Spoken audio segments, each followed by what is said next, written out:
கடைசியில் ஒரு பாரத்தை சொல்கிறேன். எபிரேயர் 12:1. மேகம் போன்ற இத்தனை திரளான சாட்சிகள் நம்மை சூழ்ந்து கொண்டிருக்கிற பாரமான யாவற்றையும் நம்மை சுற்றி நெருக்கியிருக்கிற பாவத்தையும் தள்ளிவிட்டு விசுவாசத்தை துவக்கிறவரும் முடிக்கிறவருமா இருக்கிற இயேசுவை நோக்கி, உன் ஸ்தாபனத்தை நோக்கி அல்ல, உன் தலைவரை நோக்கி அல்ல, உன் பைபிள் டீச்சரை நோக்கி அல்ல, உன் ஆவிக்குரிய தகப்பேன்னு ஒருத்தனை வச்சிருப்பிய அவனை கிடையாது, எவனையும் கிடையாது, என்னையும் சேர்த்து சொல்கிறேன், எவனையும் பின்பற்றாத, இயேசுவை நோக்கி. உனக்கு நியமித்த ஓட்டத்தில் இன்னொருத்தன் ஓட்டத்தில் நீ ஓடக்கூடாது. இப்போ ஓட்டப்பந்தயம் ஓடுறவங்களாம் ஒவ்வொன்றுக்கும் ஒரு கோடு இருக்கும், அந்த கோட்டிலையே தான் ஓடணும்.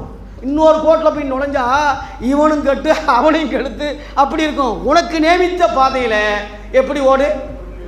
பெருமையோடு ஓடு, இல்லை பொறுமையோடு ஓடு ராஜா, பொறுமையோடு ஓடு.